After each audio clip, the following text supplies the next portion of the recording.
हैं कि रिजर्वेशन और रिप्रेजेंटेशन में क्या फर्क है? रिजर्वेशन और रिप्रेजेंटेशन इनके बारे में जानना चाहिए अगर है तो दोनों शब्द ही अलग है। अगर शब्द अलग है तो इनका अर्थ भी अलग है, लेकिन इनका उद्देश्य एक महत्वपूर्ण है जो ये है। सबसे पहले आपको जानना पड़ेगा ये रिजर्वेशन यानी रिप्रेजेंटेशन ये क्या है। इसके लिए इसके बैकग्राउंड में कुछ बातें समझना चाहिए। सबसे पहले इस रिप्रेजेंटेशन के मुद्दे को राष्ट्रपिता ज्योतिराव फुले ने 1869 में उठाया है।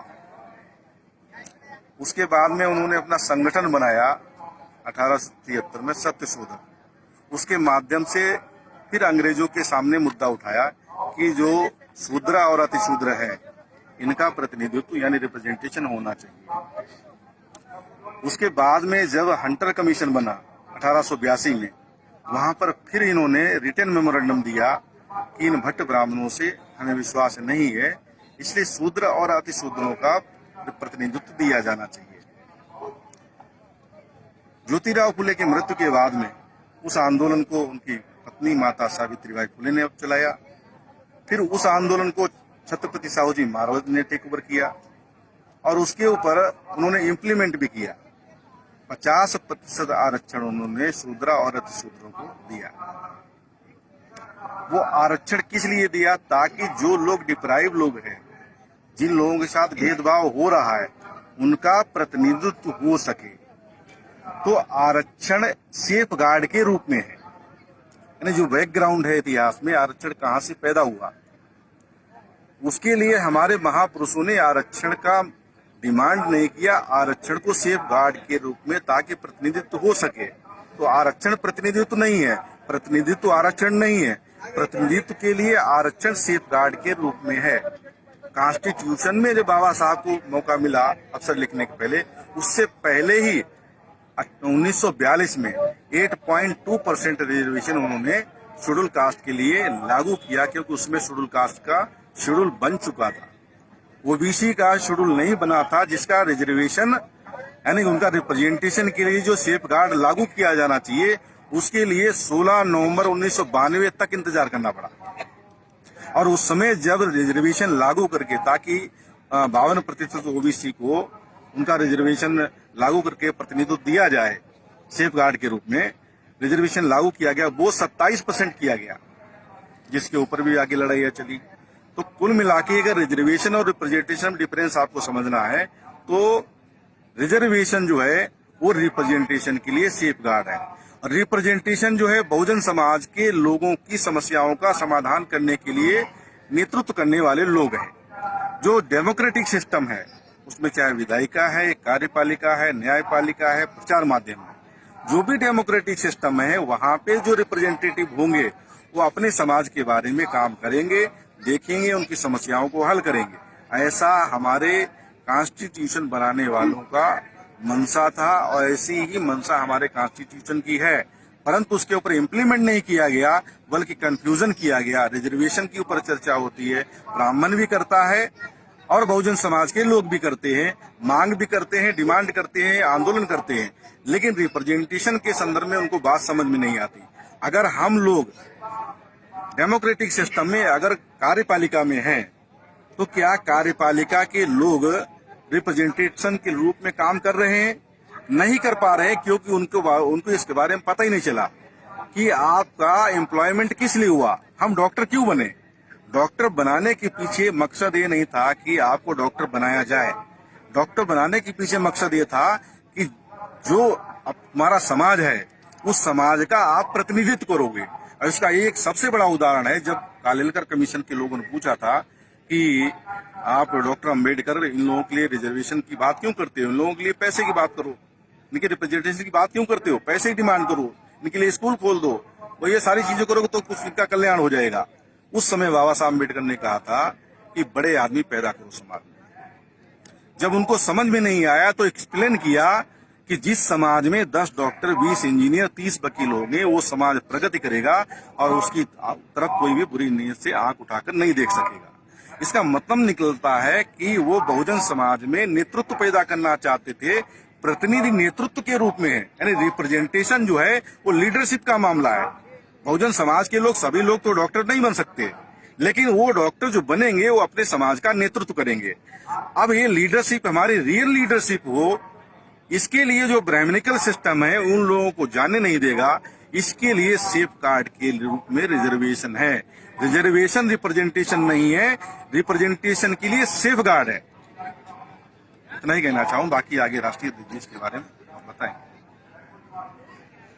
रिजर्वेशन और रिप्रेजेंटेशन का जो मामला है, इसमें एक बात बहुत महत्वपूर्ण है। हम शेड्यूल कास्ट है, हम शेड्यूल ट्राइब है और हम अदर बैकवर्ड कास्ट है, कास्ट के लोग हैं। लेकिन क्यों है? किसने हमको बैकवर्ड कास्ट बनाया और कैसे बनाया? तो इसमें हमारे महापुरुषों का सोच था कि उस वक्त हमारे समाज में शासन प्रशासन में एक भी प्रतिनिधित्व नहीं था, ये बात है। और शासन प्रशासन में जो प्रतिनिधित्व काम करता है, उसका सबसे बड़ा काम होता है कि जो समाज है, समाज के समर्थन में कानून बनाना। कानून बनाना केवल एक ही ऐसा काम है, रिजर्वेशन के माध्यम से जो लोग आते हैं रिप्रेजेंटेटिव, केवल इतना ही काम है, कानून बनाना और कानून का इम्प्लीमेंटेशन करना, बस इतना ही काम उनका है। तो ब्राह्मणों ने कानून पहले कानून बनाने का अधिकार मनुस्मृति के माध्यम से 100% रिजर्वेशन ब्राह्मणों का था और वही समस्त बहुजन समाज के लिए कानून बनाते थे पहले 1950 के पहले। लेकिन बाद में जब संविधान का निर्माण हुआ, कानून बनाने का अधिकार प्रतिनिधित्व को मिला। प्रतिनिधित्व कौन मिला? रिजर्वेशन का, प्रतिनिधित्व का और मेरिट का कोई भी संबंध नहीं है। ब्राह्मण मेरिट के आड़ में रिजर्वेशन का में भ्रम पैदा कर रहे हैं। ये बहुत अहम है, बहुत साधारण लोग इसे ब्राह्मणों का जो कहती है समझ नहीं पाते। तो जो साधारण लोग हैं जब समझ नहीं पाते, तो साधारण लोग ब्राह्मणों के चुंगल में भटक जाते हैं और साधारण लोग ही फिर आज कुछ लोग बहुजन समाज के होते हुए भी आरक्षण का विरोध कर रहे हैं। ये बहुत गंभीर मामला। तो मैंने कहा कि मनुस्मृति का जो कानून है, कानून बनाना, कानून क्या बनाया? शिक्षा का अधिकार नहीं है, संपत्ति का अधिकार नहीं है, ये संपत्ति रखने का अधिकार, ये कानूनन हमको इस कानून से हम बैकवर्ड बनाने के लिए ये कानून काफी है, इससे हम बैकवर्ड बने। तो प्रतिनिधित्व देके हमारे महापुरुषों ने क्या किया? कानून बनाने का अधिकार हमको बहाल किया और उस कानून को इम्प्लीमेंटेशन करने का अधिकार हमको बहाल किया। ये है, इसका मतलब ये होता है जब हम रिजर्वेशन से या रिप्रेजेंटेशन से हम किसी पद पर आएंगे, पॉलिटिक्स में आएंगे या सर्विस में आएंगे, तो हमारा पहला मकसद होता है कानून का निर्माण करना और इम्प्लीमेंटेशन। ये बहुत अहम है। तो इससे क्या होगा? इससे एक होगा कि हमारी जो कौम है, हमारा जो समाज है, जो हमारा समाज का हजारों सालों से पतन हुआ करता था, वो समाज जो गुलाम ब्राह्मणों ने बनाया था, जो स्लेवरी क्लास था, स्लेवरी क्लास से केवल रिजर्वेशन का इम्प्लीमेंटेशन करने से स्लेवरी क्लास से रूलर क्लास बन जाएगा। तो रिजर्वेशन का जो मकसद है हमारे महापुरुषों का, हमारे समाज को रूलर क्लास बनाना ये मकसद है, बहुत बड़ा मकसद है। और एक बार हमारा समाज अगर रूलर क्लास बन गया, हमारी सभी समस्या का अंत हो जाता है। जैसे ब्राह्मणों की सभी समस्या का अंत क्यों हुआ? क्योंकि वो 3.5% होने के बावजूद भी उनका रिप्रेजेंटेशन शासन प्रशासन में 90% है, इसलिए उनको कोई समस्या नहीं। और इससे उल्टा हमारे समाज का प्रतिनिधित्व नहीं। और प्राइवेटाइजेशन से हमारा समाज का प्रतिनिधित्व खत्म कर दिया। और आज भी जैसे 1950 के पहले कानून बनाने का अधिकार ब्राह्मणों के पास था, डेमोक्रेटिक सिस्टम से हमारे पास आया, फिर भी आज भी हमारे लोग, हमारे प्रतिनिधि कानून बनाने की कोई प्रक्रिया में शामिल नहीं है। ये पतन का प्रमुख कारण। इसलिए आज रिजर्वेशन, दैट इज रिप्रेजेंटेशन, आज के तारीख में नहीं है। जब तक सूरज और चांद है उस लेवल तक रिजर्वेशन की जरूरत। जब तक हमारे समाज में स्वतंत्र, समता, बंधुता, समाज न्याय प्रस्तापित नहीं होगा, तब तक रिजर्वेशन की जरूरत है। जब हमारा समाज एक लेवल पे नहीं आता, जब हमारा समाज यूनिफॉर्म नहीं होता, एक संघ नहीं होता, तब तक रिजर्वेशन की जरूरत है। रिजर्वेशन का मेरिट का कोई संबंध नहीं है। बाबा साहेब अम्बेडकर का एक सेंटेंस है कि इफिशियंस, इंटेलिजेंस एंड ऑनेस्टी, ये मेरिट है। आपकी इफिशियंसी क्या है, आपका इंटेलिजेंस कितना है, और आप कितना ऑनेस्ट है, ये जो मेरिट है, ये जो 3 मेरिट है, ये मेरिट प्रतिनिधित्व के पास होना जरूर है, ना कि आपको कितना मार्क्स है, आपका कितना परसेंट है। ये बिल्कुल ही रिजर्वेशन के लिए इम्पोर्टेंट नहीं है। इम्पोर्टेंट क्या है, आप समाज के प्रति कितना इंटेलिजेंट हो, आप समाज के प्रति कितना ऑनेस्ट हो, आप समाज के प्रति कितना इफिशिएंट हो। ये क्राइटेरिया है मेरिट, ना कि numerological merit, that is percentage merit का इससे कोई संबंध नहीं। तो बाबा साहेब अम्बेडकर कहते हैं कि representative government is most efficient then intelligent government. ब्राह्मण इंटेलिजेंट हो सकता है, ब्राह्मण इफिशिएंट हो सकता है, लेकिन वो SC ST OBC का प्रतिनिधि नहीं हो सकता। ये बहुत इंपॉर्टेंट है। और इसी के लिए जो रिजर्वेशन है, वो जब तक समाज पूरा डेमोक्रेटिक नहीं बनता, समाज की व्यवस्था डेमोक्रेटिक नहीं बनती, तब तक इसको जितना समय लगना चाहिए उतना लगने, तब तक ये रिजर्वेशन जारी रखना चाहिए। लेकिन इसमें जो पॉलिटिकल रिजर्वेशन है, बाबा साहेब आम्बेडकर ने ऐसा कहा था, पॉलिटिकल रिजर्वेशन केवल 10 साल तक ही देना चाहिए, उसके बाद समीक्षा करनी चाहिए। जो रिजर्वेशन लेता है और जो देता है, समीक्षा दोनों ने बैठकर करना चाहिए। इट इज इम्पॉसिबल, रिजर्वेशन देना चाहिए या नहीं देना चाहिए। पॉलिटिकल रिजर्वेशन 10 साल के बाद खत्म करना चाहिए, लेकिन होता है क्या, सरकार पॉलिटिकल रिजर्वेशन हर 10 साल से बढ़ाती है, और पेपर में हेडिंग आता है रिजर्वेशन 10 साल बढ़ गया। मीडिया बहुत बदमाश है, मीडिया लिखता है कि रिजर्वेशन 10 साल से बढ़ गया, ये गलत है। जो रिजर्वेशन 10 साल से बढ़ गया है वो पॉलिटिकल रिजर्वेशन है, लेकिन जो reservation in education, reservation in services और रिजर्वेशन इन प्रमोशन, इसमें कोई लिमिट नहीं है।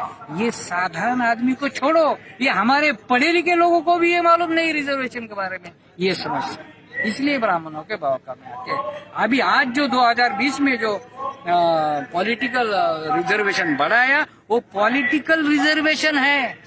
Reservation in education, reservation in services and reservation promotion, ये भारत में पूरा खत्म हो चुका है आज के तारीख में।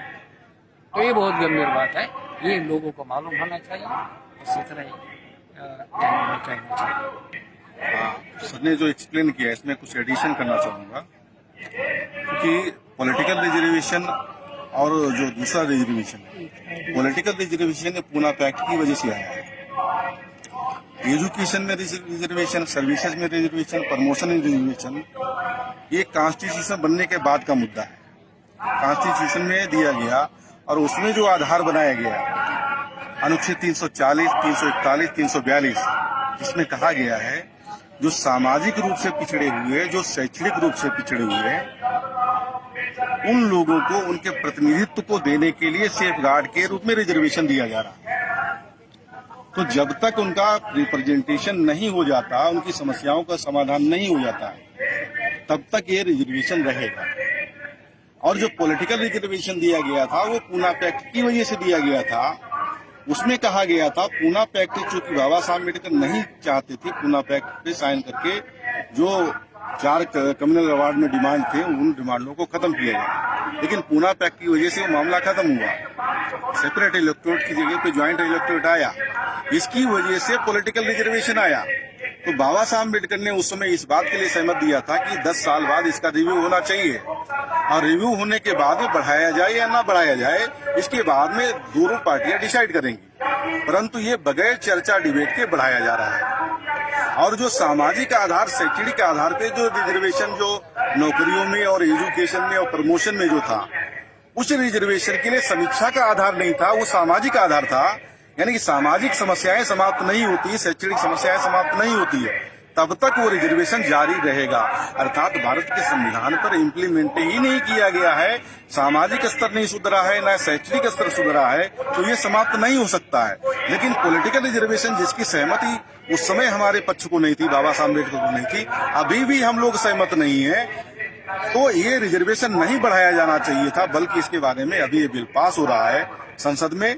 और जिस रिजर्वेशन की हम लोग मांग कर रहे हैं कि ये रिजर्वेशन रहना चाहिए क्योंकि हमारा रिप्रेजेंटेशन नहीं हुआ, उसके बारे में गलत प्रचार करके ये कहा जाता है कि अभी आप लोगों का इकोनॉमिक स्टेटस बढ़ गया है, इसलिए क्रिमिनल लगाया जाए और इनको साइन किया जाए, इसकी समीक्षा किया जाए। समीक्षा किया जा सकता है, लेकिन इसमें कोई भी इकोनॉमिक क्राइटेरिया नहीं लगाया जा सकता है जब तक सोशल और एजुकेशनल, यानी आर्टिकल 340, आर्टिकल 341, आर्टिकल 342 इस बात को पूरा नहीं करते तब तक ये रिजर्वेशन नहीं समाप्त हो सकता। ये बात एडिशनल थी जो मैं इसमें ऐड करना चाह रहा था। धन्यवाद।